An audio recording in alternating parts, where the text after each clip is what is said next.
Homecoming. Gravel crunched under the rental car's wheels, a sound that sparked a surprising thrill in Lily. The heavy, sweet aroma of honeysuckle saturated the air, instantly conjuring childhood memories of chasing fireflies on summer evenings. At the end of the drive, the aging Victorian stood sentinel, its faded ochre facade radiating a charm that surpassed even her recollections. Her parents awaited on the porch, a familiar tableau. Margaret, a human whirlwind of affection, engulfed her in a hug redolent of lavender and freshly baked bread. George, ever the pragmatist, offered a reserved greeting, a firm handshake and the telltale crinkle around his eyes that signaled his version of exuberance. "Lily, darling, you've grown so slender. Are you even eating?" Margaret fretted, ushering her inside. "George, the bag, please. And tell me everything, Lily. Was the flight bearable? Did you navigate here without incident? Did you remember a cardigan? The evenings can be quite brisk." Lily laughed, the sound echoing off the high ceilings. "Mom, I'm fine. The flight was smooth, I managed the drive, and yes, the cardigan is packed." She absorbed the house, the time-worn floral wallpaper, the grandfather clock's measured ticking, the combined fragrance of dust motes and cherished memories. It was precisely as she remembered, a comforting, familiar embrace. Yet, something felt askew. A carelessly draped throw adorned the worn sofa. Near the entrance a pair of muddy boots sat incongruously, not George's rugged work boots, but something altogether more refined. "I thought you'd appreciate your old room, love," Margaret announced, leading the way upstairs. "Though, I'm afraid I've had to rearrange things a bit." Lily's pulse quickened. Her room had been her sanctuary, a haven filled with books, posters, and the ghosts of adolescent dreams. Approaching the landing, she noticed the bedroom door slightly ajar, a sliver of light escaping. And was that music playing? Something undeniably pop, certainly not from her parents' repertoire. Margaret hesitated, a flicker of unease shadowing her features. "Well, dear, about that," she pushed the door open, revealing a transformation. A vibrant tapestry dominated one wall, fairy lights cast a whimsical glow around the window, and a stack of vintage vinyl resided next to a turntable. It felt inhabited. "Who's in my room?" Lily questioned, striving for composure. Margaret wrung her hands. "It's Daisy's home, darling." The name lingered, heavy and unspoken. Daisy. Her sister. The sister who vanished years ago without so much as a goodbye, leaving a void in their family. The sister no one dared mention. "Daisy's back?" Lily repeated, incredulous. George, who had observed silently from the hallway, finally broke his silence. "She arrived a few weeks back. Said she was in need of a place. And she's living in my room." Lily pressed, a knot of resentment twisting in her gut. All those years, she'd meticulously preserved it, a time capsule of a past that now felt irrevocably fractured. "Only temporarily, darling," Margaret interjected, her voice artificially bright. "We're just so glad to have her back. She's out at the moment, running errands. She'll be here for dinner. You can catch up with her then." Lily gazed at the transformed space, at the evidence of Daisy's presence, the blatant disregard for her personal history. A tumult of emotions surged within her, confusion, anger, and a profound, unsettling curiosity. What had precipitated Daisy's return? And why had she been kept in the dark? The honeysuckle, which had moments earlier evoked a sense of homecoming, now felt suffocating and cloying. This reunion was not unfolding as she had envisioned. Daisy's room. The door, painted a faded lavender I hadn't chosen, creaked open. Daisy's room. Or, rather, what had once been my room. A wave of scent hit me, stale sugar, something floral and cloying, and an undercurrent of disuse. Sunlight, filtered through a grimy window, illuminated the chaos. Clothes, not neatly folded like I always kept them, but spilled across the floor like a discarded rainbow. Books, dog-eared and spine-broken, lay scattered among them. My old desk, the one Dad had painstakingly refinished, was buried under a mountain of art supplies, tubes of paint squeezed dry, brushes caked in hardened pigment, and canvases propped haphazardly against each other, their images hidden.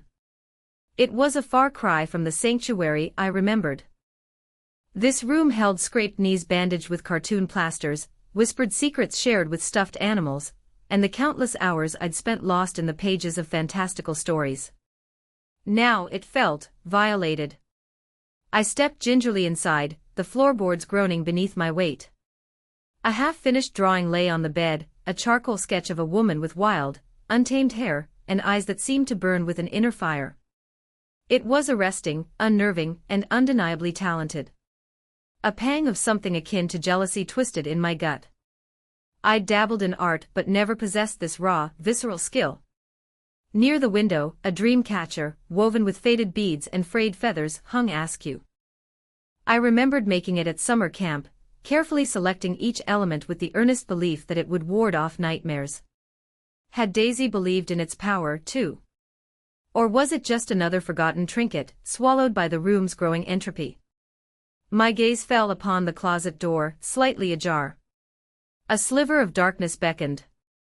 I hesitated. I knew I shouldn't. This was Daisy's space, her privacy. But the unsettling feeling that had been building in my chest since I arrived intensified. It felt like the room itself was whispering secrets, urging me to uncover them. With a deep breath, I reached out and pulled the closet door open. The hidden box. Dust motes pirouette in the lone sunbeam dissecting Daisy's shadowy domain. The light itself seemed to falter, as if reluctant to fully expose the room. Lily's fingers traced the peeling floral wallpaper, a corner section near the window exposing a ghostly emerald beneath. Daisy had left no personal stamp here, no posters, no photos, just an unsettling blankness that hinted at a conscious choice. Compelled by a burgeoning curiosity, Lily began her exploration. The dresser held only a sparse collection of neatly folded sweaters and jumbled socks. On the nightstand sat a lamp and a dog-eared Wuthering Heights, its spine creased, pages tinged amber with age. Lily flipped it open, half expecting to find an inscription, a forgotten blossom. Instead, she found pristine, untouched pages. Then, a discovery. Hiding beneath the bed, nearly swallowed by the dust ruffle, was a box. Ordinary cardboard, scuffed and time-worn, yet its concealed location sparked Lily's interest.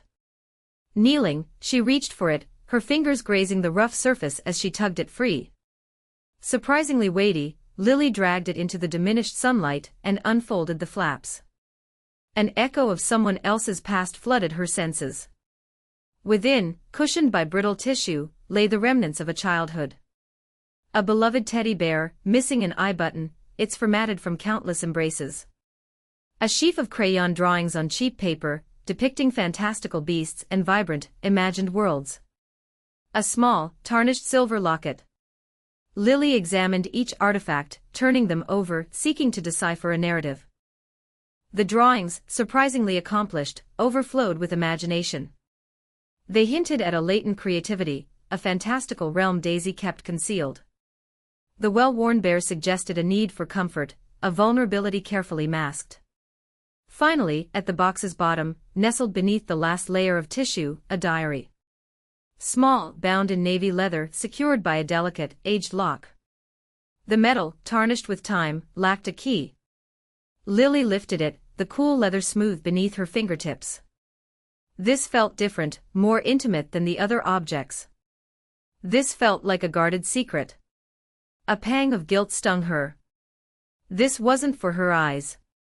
But the fervent desire to understand Daisy, to finally bridge their disconnect, overshadowed her hesitation. Lily shut the box, placing the diary atop. She knew she shouldn't. But she also knew she would find a way to unlock its secrets. Believe. The miniature key, plucked from the box, felt insubstantial against the slick sheen of Lily's anxious fingers. It slid into the diary's clasp, an intricate piece more ornamental than practical. Impatience flared as it refused to turn. A gentle jiggle escalated to a firmer nudge, each failed attempt tightening the knot of apprehension in her gut. The lock remained unmoved, a tiny fortress guarding its secrets. Lily, not one for forced entry, felt a strange justification. This wasn't just any journal. It was a relic, unearthed from the life of a sister she'd never known, a sister who had breathed the same air in this very room. It felt less like intrusion, more like an excavation of the heart. Another key, then another, met the same unyielding resistance. A desperate gamble with a bobby pin, cribbed from a movie, yielded only a bent piece of metal and a stinging fingertip. Abandoning force, her fingers drifted across the diary's seasoned leather, a texture as supple as velvet, embossed with a faint floral design. Along the edge, nestled near the clasp, she discovered an inscription, nearly swallowed by the leather's grain. A single word, etched in delicate calligraphy, believe. The word resonated, a silent echo of unspoken needs. Believe in what, though? Herself. Some latent magic. The promise of a brighter dawn. Suddenly, the diary transformed from a treasure chest of secrets to a hushed invitation, a plea to comprehend. Lily gazed at the word, its potent simplicity vibrating within her. What faith had Amelia clung to? What struggles, aspirations, dreams had fueled her spirit? This singular word, so meticulously carved, spoke volumes beyond any penned confession. It hinted at a fragility, a yearning for something beyond the tangible. She pictured Amelia's youthful hand, her expression intent as she pressed the word into the leather. Was it a personal creed? A whispered prayer? A desperate message cast into the universe? The image conjured a vision of Amelia as a girl, perhaps younger than Lily was now, pouring her soul onto those very pages. A bittersweet ache bloomed in her chest, a blend of empathy and profound yearning. Still the diary held fast, its secret secure, but the inscription had unlocked something within Lily herself. A burgeoning sense of kinship, a fierce determination to understand the sister she would never embrace, and the startling realization that she wasn't merely unearthing the past, but somehow stepping into its current. Perhaps, just perhaps, she too could learn to believe. Awkward reunion. The gravel crunched under the taxi's tires, a sound that felt amplified in the late afternoon quiet. Daisy stared at the familiar porch swing, the overgrown rose bushes flanking the door, the chipped paint on the window frames. Home. Or at least, the place she used to call home. A wave of nausea threatened to overwhelm her. The taxi driver popped the trunk. Daisy paid him, avoiding eye contact, and wrestled her battered suitcase onto the sidewalk. It felt heavier than it should. Taking a deep breath, she walked to the front door and raised her hand to knock. Before she could, the door swung open. Lily stood there, her face a mixture of relief and something Daisy couldn't quite decipher. Pity, maybe. It made her want to turn and run. Daisy! Lily exclaimed, a little too brightly. You're here. Come in, come in. Daisy managed a weak smile and stepped inside. The scent of Mom's pot roast, a Sunday staple, filled the air, a comforting aroma that only intensified the knot in her stomach. The hallway seemed narrower than she remembered, the wallpaper pattern even more garish.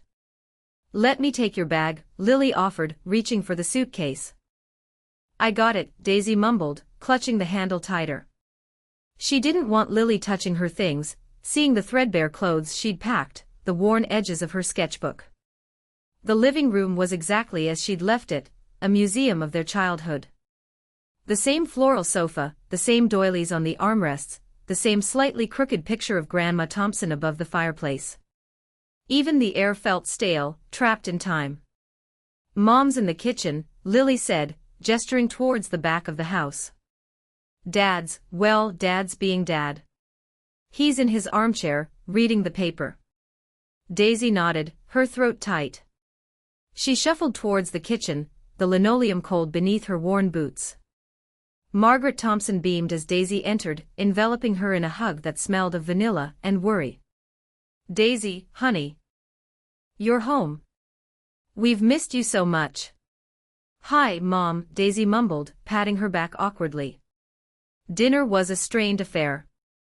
George Thompson grunted a greeting from behind his newspaper when Daisy arrived at the table, then retreated back into its pages. Lily tried to keep the conversation flowing, asking about Daisy's train journey, her art, anything to fill the silence that hung heavy in the air. Daisy offered monosyllabic answers, picking at her food, her gaze fixed on the chipped floral pattern of her plate. "So Daisy," Lily ventured, after a particularly long silence. "What are your plans now that you're back?" Daisy shrugged.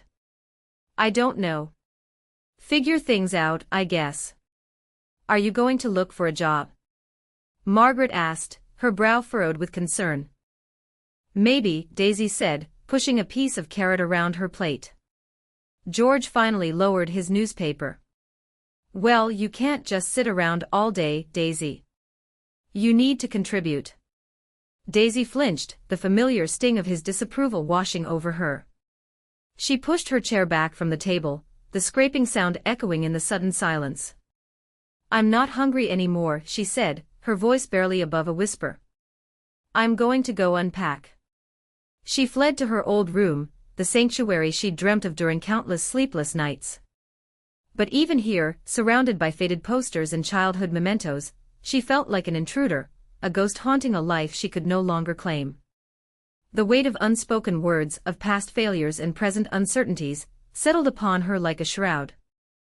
Unpacking felt pointless, a charade in a life that felt increasingly unreal. She sat on the edge of the bed, staring at unlocking memories. The attic air hung thick and dusty, motes dancing in the single shaft of sunlight piercing through a crack in the boarded-up window. Lily coughed, waving a hand in front of her face. "Here it is," she said, her voice echoing slightly in the cavernous space. She knelt beside a battered cardboard box labeled in faded marker, "Thompson Girls, Do Not Open." Daisy hovered near the doorway, her arms crossed. "I told you, I don't want to do this." Lily ignored her, already peeling back the brittle tape. Inside, nestled amongst yellowed newspaper, were the relics of their shared childhood, a chipped porcelain doll, a handful of smooth, gray stones, a tangle of rainbow-colored yarn. On top lay a small, leather-bound diary with a tarnished brass clasp. "Remember this?"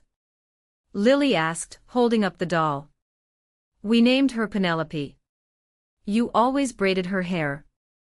Daisy's expression remained guarded. "Barely." Lily set Penelope aside and picked up the diary. "And this? I bet it's full of secrets." A mischievous glint entered her eyes. "First crushes, playground squabbles." As Lily reached for the clasp, Daisy lunged forward, her hand a blur. She snatched the diary away, clutching it to her chest. "Don't touch that." Her voice was sharp, a brittle edge that Lily hadn't heard before. Lily recoiled, surprised by the vehemence. "Daisy, what's wrong?" "It's just a diary." Daisy backed away, her eyes wide and frantic. "It's private. More private than you can imagine." The diary was clutched so tightly her knuckles were white. The sunlight illuminated the fine down on her cheek, the nervous tremor in her jaw.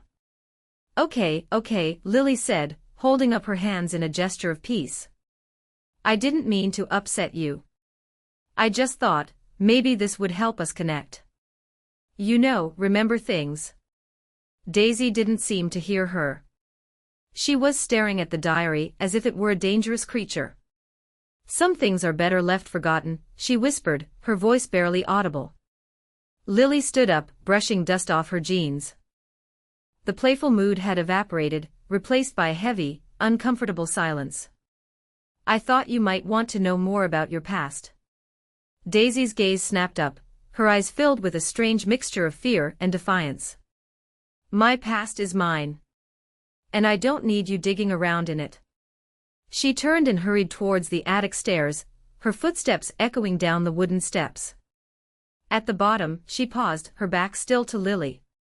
"Just stay out of my personal life, okay? You'll only make things worse."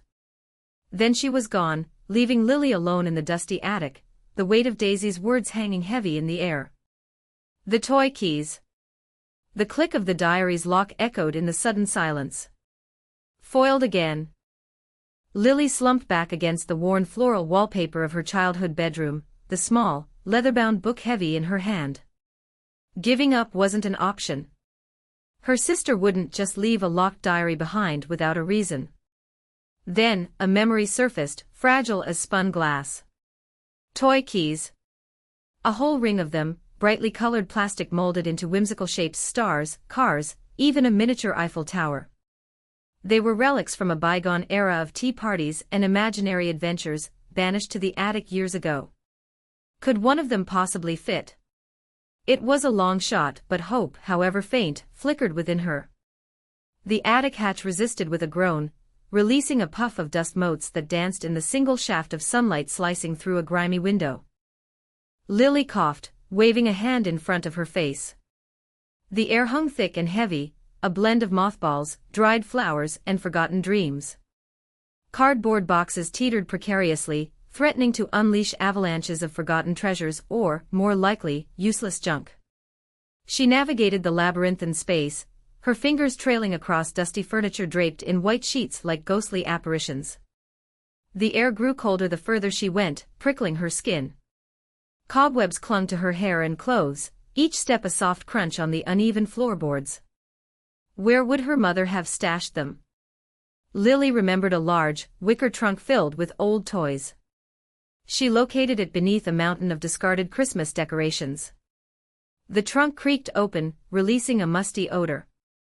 Inside, nestled amongst faded teddy bears and headless dolls, was a jumble of plastic toys. Lily rummaged through the collection, her heart sinking with each passing moment. No keys. She was about to give up when her fingers brushed against something smooth and cold, hidden beneath a pile of board games. She pulled it out. A tarnished silver ring held a collection of brightly colored plastic keys. The toy keys. They were even more garish than she remembered, each one a different shape and size. A childish thrill shot through her as she clutched the ring in her hand. Covered in dust and time, they were absurd, ridiculous, and possibly her only hope. Secrets revealed. The initial key, its brass dulled with age and clearly belonging to a bygone era, slipped into the lock with ease, but turned without engaging. Lily next tried a smaller, silver one, its head adorned with an intricate, almost floral design. It was a complete mismatch. A wave of disappointment washed over her. Had Daisy taken the key when she left? Or, a more disquieting possibility, was this even her sister's diary? But the penmanship on the cover, it was undeniably Daisy's distinctive swirl. The third key, a squat, robust thing, proved to be the right one. It resisted at first, then yielded with a distinct click, releasing the lock. Lily's breath caught in her throat. The diary, clad in faded violet velvet, gaped open in her hands. The first page revealed a poem, penned in the same flowing script as the title. Empty swing set, rusting chains, another lonely afternoon remains. Laughter echoes, distant, faint, a forgotten child, a silent plaint. A sharp ache resonated within Lily. This wasn't the Daisy she recalled, the sharp-witted, distant woman who had occupied her childhood bedroom. This was a hidden Daisy, one whose existence had remained unknown. She turned the page. A charcoal sketch depicted a girl huddled beneath a willow tree, its branches cascading around her like a sheltering curtain. The girl's face was obscured, yet her posture communicated volumes: despondency, isolation, a profound longing for comfort. Leafing through the pages revealed a consistent narrative. Verses expressing feelings of invisibility, renderings of caged birds, landscapes dominated by tempestuous skies and knotted, solitary trees. One poem, simply titled The Wall, portrayed an unbreachable barrier separating her from the world. I build a wall of stone and ice, to shield myself from judging eyes.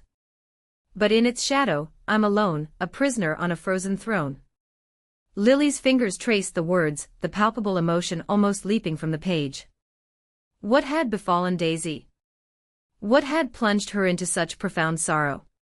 In her youth, Lily had been too preoccupied to discern, too immersed in her own sphere. And then, Daisy vanished. A runaway, a nonconformist, an enigma. Lily had always presumed it was a conscious decision, an act of rebellion. But now, gazing into the depths of Daisy's clandestine world, she contemplated whether it had been a desperate flight. She skimmed through the remaining pages, her heart aching with each successive revelation. A recurring symbol emerged, a solitary, withering daisy. Sometimes meticulously rendered, each petal delineated with painstaking precision, at other times, just a swift, almost furious drawing. It was invariably alone, invariably drooping, a silent lament. On the final page, no verse, no illustration. Only a single sentence, etched in shaky characters, "Will anyone ever truly see me?" Lily shut the diary, the coarse texture of the violet velvet beneath her fingertips. The burden of Daisy's secrets weighed heavily on her. An intense wave of protectiveness swept over her, directed towards the sister she scarcely knew. This was more than just a compilation of verses and sketches, it was a heartrending appeal, a fervent longing for connection. And it had remained unheeded for far too long. A new beginning. Lily found Daisy in the garden, sketching furiously in a large pad. The late afternoon sun cast long shadows, painting the roses in hues of fiery orange and deep violet. Lily hesitated, the worn leather diary clutched in her sweaty hand. She took a deep breath, the scent of honeysuckle filling her lungs. "Daisy?" Daisy didn't look up, her charcoal pencil scratching against the paper with agitated strokes. "What do you want, Lily?" Her voice was flat, devoid of its usual warmth. Lily stepped closer, the gravel crunching beneath her feet. "I read it, Daisy. Your diary." The scratching stopped. Daisy finally raised her head, her eyes red-rimmed and swollen. A smudge of charcoal darkened her cheek. "You what?" Her voice cracked. "You had no right." I know. "I'm sorry," Lily said quickly, holding up a hand. "But I understand now. I understand why you left." Daisy's face crumpled. "You can't possibly understand." Lily sat beside her on the wrought iron bench, the cool metal a stark contrast to her burning skin. Living with Mom after Dad, after what happened, it must have been unbearable. All that pressure, all those expectations. And me, oblivious, wrapped up in my own life. Daisy stared at the roses, her lower lip trembling. "She wanted me to be him, Lily. A prodigy. A star. I couldn't." "I see that now," Lily said softly. "The scholarships, the competitions, it wasn't you, was it?"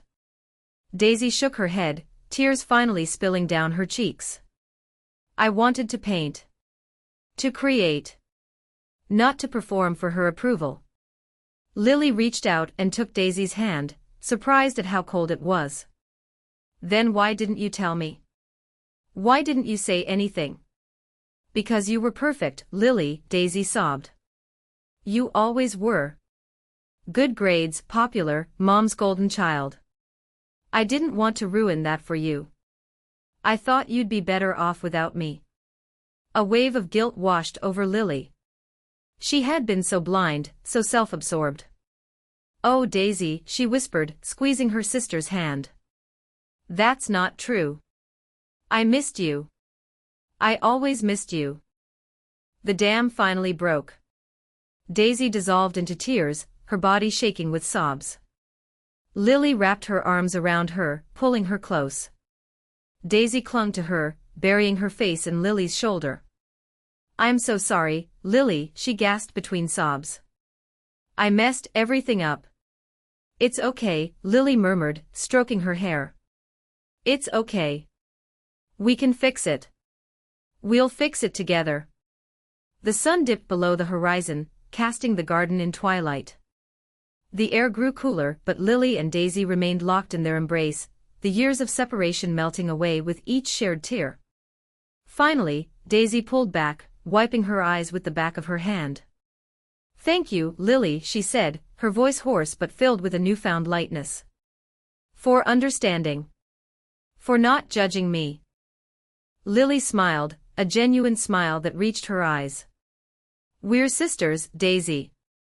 That's what we're supposed to do." She stood up, pulling Daisy with her. Come on. Let's go inside. I'll make us some tea, and we can talk about everything. Daisy nodded, her eyes shining with hope. As they walked back towards the house, hand in hand, Lily knew that this was more than just a reconciliation. It was a new beginning.